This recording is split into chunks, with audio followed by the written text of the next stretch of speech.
Assalamualaikum warahmatullahi wabarakatuh, dan salam sejahtera untuk kita semua. Istilah life begins at 40, hidup dimulai ketika memasuki usia 40 tahun, tidak hanya istilah yang dikenal di dunia barat saja. Bahkan dalam Islam pun, memasuki usia 40 tahun, ada doa khusus yang dicontohkan Al-Quran. Sepenting itukah usia 40 tahun? Secara psikologi, mereka yang memasuki usia 40 tahun berarti memasuki jenjang yang stabil dan matang, baik secara emosional maupun finansial. Walaupun tidak semuanya. Tetapi di sisi lain, perkembangan fisik kita sudah mulai memasuki titik kulminasi. Tubuh mulai berubah.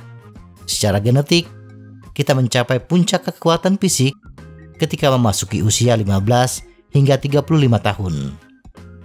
Pada masa itu, kita memiliki kecepatan, kekuatan, dan fleksibilitas yang paling puncak. Ada anekdot dari teman saya. Ketika muda, kepingin sekali makan durian, tetapi uang tidak punya. Setelah mapan, di usia 40-an, uang ada, tetapi dokter melarang kita untuk makan durian.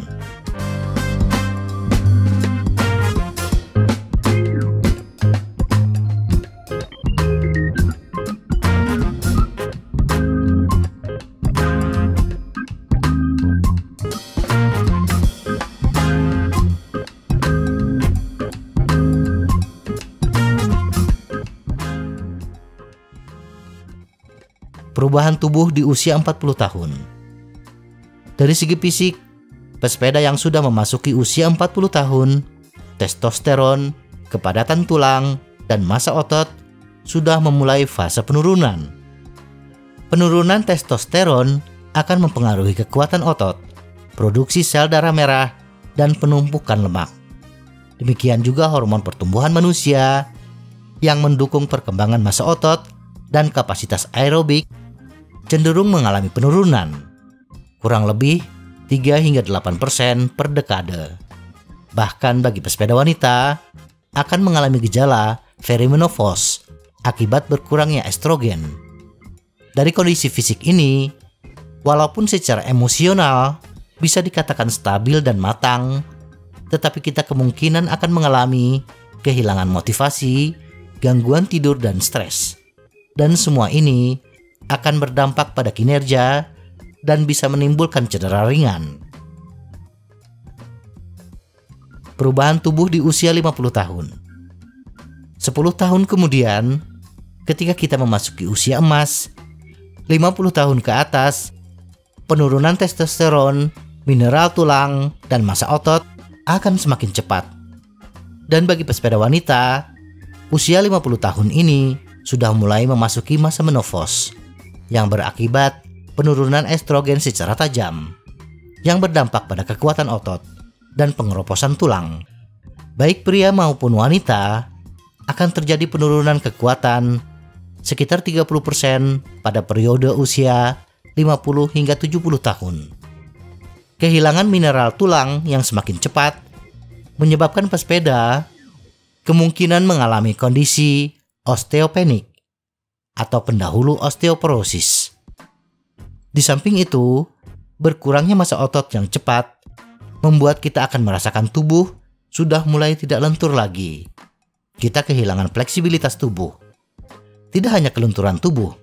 Pada usia 50 tahun, persendian, tendon, dan ligamen kita menjadi kurang fleksibel.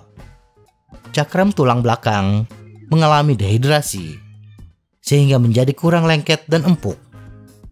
Dan masalah yang paling umum dirasakan oleh kita yang memasuki usia tua, 40 tahun ke atas, adalah meningkatnya berat badan.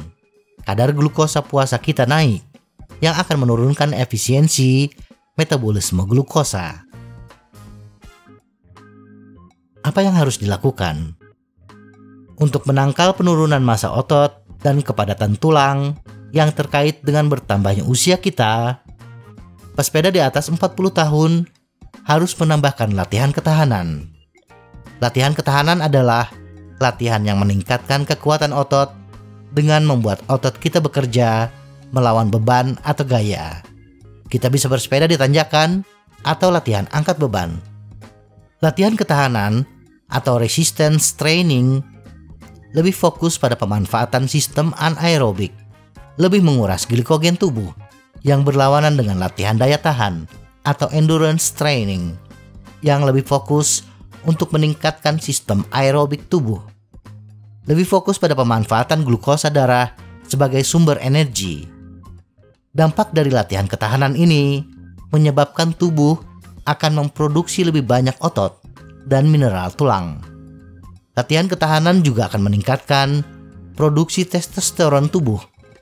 Di samping itu, latihan ketahanan yang kadang-kadang membuat kita kelelahan, membuat kita tidur lebih nyenyak. Tidur adalah masa-masa di mana tubuh akan menghasilkan hormon pertumbuhan semakin banyak, yang berefek membuat badan kita lebih segar, lebih tampil baik di usia 40 tahun ke atas. Bersepeda jarak jauh dengan tujuan menurunkan berat badan kadang-kadang tidak memberikan hasil yang memuaskan. Hal ini karena perubahan hormon yang terjadi dalam tubuh kita. Oleh karena itu, agar program menurunkan berat badan berjalan dengan baik, kita perlu menambahkan latihan kekuatan untuk membantu melawan resistensi insulin di samping bersepeda jarak jauh. Pada usia 50 tahun, di mana penurunan semakin cepat, bagi sebagian pria akan mengalami gejala testosteron rendah yang membuat kita lebih cepat mengalami kelelahan dan kehilangan otot. Kita bisa melakukan terapi penggantian hormon, tetapi cara terbaik bagi pesepeda untuk mempertahankan massa otot, kepadatan tulang, dan kadar hormon adalah melalui latihan ketahanan ekstra. Di usia 40-an, latihan ketahanan bisa dikatakan hukumnya sunnah. Tetapi di usia 50-an, latihan ketahanan bisa dikatakan wajib. Latihan ketahanan untuk usia lanjut. Latihan multisendi, juga dikenal sebagai latihan gabungan, adalah gerakan yang melibatkan banyak sendi dan melatih beberapa kelompok otot secara bersamaan. Latihan multisendi adalah bagian penting dari setiap program pelatihan ketahanan untuk segala usia dan kemampuan, karena merupakan cara yang sangat efektif untuk membangun kekuatan di seluruh tubuh. Salah satu latihan ketahanan yang mudah dan tidak membutuhkan biaya besar adalah latihan jongkok atau squats. Penurunan kekuatan terkait usia cenderung meningkat pada tungkai bawah dibanding dengan tungkai atas. Kelemahan pada tungkai bawah juga cenderung mempengaruhi aktivitas sehari-hari yang lebih fungsional dan dapat menyebabkan peningkatan risiko jatuh seiring bertambahnya usia. Jadi perhatian utama perlu diberikan untuk memperkuat otot-otot di tubuh bagian bawah.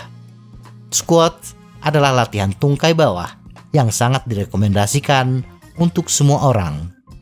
Melatih banyak otot pada banyak sendi dengan cara yang sangat fungsional, yakni paha depan, bokong, paha belakang, aduktor atau paha bagian dalam, betis, perut, dan sejumlah otot punggung yang penting. Dengan melatih semua otot ini menjadi satu, ini juga merupakan latihan yang sangat efisien. Ada sejumlah variabel squats yang berbeda, tergantung pada level kita saat ini. Bisa hanya sekedar duduk, kemudian berdiri dari kursi, squat dinding, atau squat berat badan. Latihan yang lebih intens lagi adalah dengan beban tambahan, seperti jongkok dan berdiri, dengan tangan memegang ember berisi air, dan lain-lain. Semoga informasi ini bermanfaat. Tetap sehat, salam goes.